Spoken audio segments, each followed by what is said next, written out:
Think about it. This guy literally created a system to where his fans can invest and buy shares within the investment of his albums and songs and own portions, percentages. That's some boss move type stuff. All right, LaRussell, the new blueprint for independent artists. This guy has done incredible when it comes to being independent as an artist and showing that you can do other things than just sign to a label. In October 2025, while most rappers were flexing depreciating assets, LaRussell posted a screenshot that made the entire independent scene stop scrolling. It showed over $120,000 spent on Meta ads. Not a label budget, not a corporate campaign, his own money. For most artists, that kind of spend sounds insane, like burning cash on clicks. But for LaRussell, it was an investment in himself, his Putting the money where your mouth community, is. and a system that could last far longer Bet than on any himself. viral moment. This wasn't about chasing a hit. It was about building an empire. One built on data, ownership, and belief. And today we're breaking down how LaRussell quietly became one of the most advanced marketers in hip-hop, and why his playbook might be the future of independent music. To understand how he got here, you've got to understand who LaRussell is. Born and raised in Vallejo, California, LaRussell emerged from the Bay Area's legacy of entrepreneurial rap, a lineage that includes E40, Too Short, and Mac Dre. He didn't wait for a label to discover him, he built his own infrastructure. Yes, In 2018, he co-founded Good Company, a community-driven platform that functions as a label, media house, and a fan-funded ecosystem all in one. His early shows weren't in arenas. They were in his own backyard, literally. Fans paid whatever they wanted to attend. Some gave $10, some gave $100. The pay-what-you-want model became part of his brand. Transparency, ownership, and reciprocity. By 2021, clips of his backyard performances went viral across TikTok and Instagram. But instead of selling out or signing, LaRussell doubled down on independence. He kept Good Company independent, distributed through Even.biz, and launched a fan-funded system that allowed listeners to buy shares of his songs and earn royalties. That mindset makes everything he does, including that $120,000 ad spend, make perfect sense. Think about it. This guy literally created a system to where his fans can invest and buy shares within the investment of his albums and songs and own portions, percentages. That's some boss move type stuff. In October 2025, LaRussell posted proof that he had spent over $120,000 on Meta advertising, Facebook and Instagram combined, to promote his music, his brand, and his philosophy. The screenshot wasn't bragging, it was education. That post gained tens of thousands of interactions, especially among independent musicians who were shocked by both the number and the transparency. But what most people missed was the why. LaRussell wasn't buying clout, he was buying data. He was building what every independent artist dreams of, but few ever achieve. A direct-to-fan pipeline he completely owns. Let's break down what that $120,000 actually did. LaRussell's meta strategy follows a three-phase funnel, the same structure used by top digital marketers, but customized for music. First are discovery ads, finding new ears. These are the awareness campaigns. Short, high-energy clips of performances, quotes, or motivational moments. LaRussell uses them to introduce new people to his brand at scale. He runs low-cost video view campaigns on Instagram Reels and Facebook feeds to gather data. At this stage, he's not selling anything, just getting attention from the right audience. According to Meta's average CPM rates in 2025, these campaigns likely cost him $4 to $6 per thousand impressions, meaning even a few $1,000s could reach hundreds of thousands of new listeners. The goal isn't to go viral. The goal is to teach Meta's algorithm who his people are.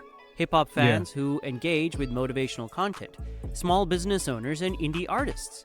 I think the best thing to do now for him is to start branching out in other platforms. Like Meta is great, but start using YouTube and possibly even maybe Twitch, you know what I'm saying? To start branching out and getting all his audience. Like imagine the audience now he live streams maybe some things in the back scenes that he live streams on Twitch, and now his fans can support him in that way and donate. You know what I'm saying? Or other things, aspects. Just in general, branding out like on his YouTube and stuff and creating content on there that can generate avenue, so it's not just him spending money on on ads on Meta, right? Because I think that that's going to be the challenge is how much can you expand without having to overspend for him. And right now he's doing an amazing job, but I know he as an artist, you always want to continue to expand at a rate that you can control, especially as an independent artist. So I think this is like right in his lane to like take that, go into maybe YouTube, creating some type of content where people can follow through in the journey, and also with Twitch in some type of aspect ways, right? By the way, guys, hit that like button. Today's my birthday. You know what I'm saying? I'm not gonna ask for too much or anything like that. If you've been watching this series with me, this pocket watching series, and you enjoy my breakdowns or just in general any of my reaction videos, hit that like button. All right, let's go. Second, retargeting ads, building the relationship. Once someone watches one of those videos or clicks through to his profile, they get added to LaRussell's custom audience pool. From there, he runs retargeting ads, snippets of new songs, concert invites, or quotes about ownership, reminding people who he is and deepening connection. Think of it like how brands follow you around after you visit their website, except instead of shoes or supplements, you're seeing a clip of LaRussell performing 8th grade in his backyard. This phase is crucial because it's where fans convert emotionally. They recognize his tone, his honesty, his grind, and that builds trust. Number 3, conversion ads, turning attention into revenue. Finally comes the conversion layer, the part where attention becomes income. These ads point to ticket links, merch drops, fan-funded opportunities on even.biz, or album pre-orders. Because LaRussell already filtered his audience through the previous 2 phases, these conversion ads perform far better than cold traffic. That's how he ensures every dollar spent on ads brings him closer to someone who actually supports him, not bots, That's good. not casual scrollers. In the digital marketing language, he's not just buying impressions, he's buying relationships. Most artists would see $120,000 in ad spend as reckless, but let's look at the math. LaRussell's backyard shows now attract 150 to 300 people, each paying an average of $50 to $100. That's easily $10,000 to $20,000 per show. He's done over 50 live events in the past 2 years, bringing in essentially $500,000 plus gross revenue from his live performances alone. Jeez. That man has no business. He knows business, man. Add merch, digital sales, and fan funding through Good Company and even.biz, and the ecosystem easily pushes 7 figures annually. So even if his direct ad ROI is 2:1, that's an incredible long-term payoff. Because every new fan adds to his email list or pixel is another person who might attend a show, buy merch, or invest in his next release. That's the power of owning your audience. He doesn't have to beg labels for promo budgets or rely on playlisting. He is the label. LaRussell's company, Good Company, is built on the idea that independence and infrastructure don't have to conflict. They film every show, edit every clip, design every piece of merch, and reinvest revenue back into the operation. It's a closed loop. Content, commerce, community. In a 2024 sit-down with Trapital, LaRussell explained that the company's goal isn't just profit, it's equity. Every artist on Good Company owns their stuff. We build together, and when it grows, we all win. That's why the ad spend wasn't just about promoting music. It was about growing the Good Company brand. Every boosted video brings attention not just to LaRussell, but to the entire movement. A system that funds local creators, videographers, and even fans. It's not just a business, it's an ecosystem. There's a common misconception that running ads somehow makes an artist less real. LaRussell's proving the opposite. He uses paid ads to amplify authenticity, not replace it. Every ad he runs is still LaRussell, motivational, transparent, and deeply personal. When you click, you're not sent to a random funnel. You're watching him talk about ownership from his own backyard. In a social media landscape where algorithms control discovery, buying ad space isn't selling out. It's buying back control.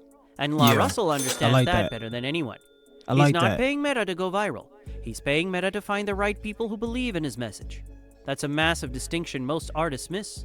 LaRussell's approach continues a long Bay Area tradition, artists building wealth through independence. E40 sold his CDs out of his trunk before distribution deals existed. Nipsey Hussle sold Crenshaw for $100 a copy and built community wealth. Larry June uses digital ads and email lists to sell out shows without radio play. LaRussell just updated the formula for 2025. Instead of selling CDs, he's selling equity in himself. Instead of flyers on light poles, he's running meta ad sets. Same hustle, different tools. That's why his story resonates so deeply. It's not about abandoning the old model, it's about evolving it. To put this in perspective, as of late 2025, LaRussell had released over 30 projects, all independently. His Instagram sits at over 1 million followers, with consistent engagement on motivational and performance clips.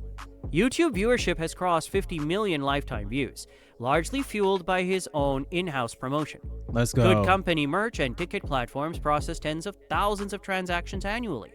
That's not luck, that's structure. Even at modest CPM and CPC rates, his $120,000 investment easily translates into millions of impressions and thousands of qualified leads. People who do not only stream his music, but spend money directly with him. It's modern entrepreneurship wrapped in the soul of independent hip-hop. What makes this all so fascinating is that LaRussell is building an emotional brand with the precision of a tech company. He's tracking audience retention. He's analyzing conversion metrics. He's A/B testing creative, but doing it all through authentic storytelling. A/B testing, you know what I'm saying? He's taking data of this and trying different little spin-offs and seeing what resonates with the audience, and then he goes fully in there. Like, he might have some original posts that are some might catch fire. He used that specifically of that original post and see, all right, this is doing good. We'll go ahead and just take that as a campaign, right? Instead of trying to create something and fabricate something that he don't need to. He just used what he got, was already doing good. He just takes that and then upload it and then amplify it by putting ads on there. Most rappers treat their careers like a gamble. LaRussell treats his like a startup. He's proving that you can be both the artist and the algorithm, the creative and the CMO. That's rare air. The reason this story matters isn't because LaRussell spent money. It's because of what that money represents. A shift in power. Independence used to mean isolation. Now it means integration. LaRussell isn't waiting for playlist placement. He's running his own ads, he's not begging for label marketing, he's building data pipelines. And he's not chasing fame. He's scaling community capital. That's why his model feels inevitable. Okay. 10 years from now, artists who own their audience data, their emails, their ad pixels, their fan relationships, they will dominate the industry. LaRussell just got there first. If you're an artist watching this, here's what you can learn from LaRussell's marketing playbook. What's Number that? 1, invest in visibility.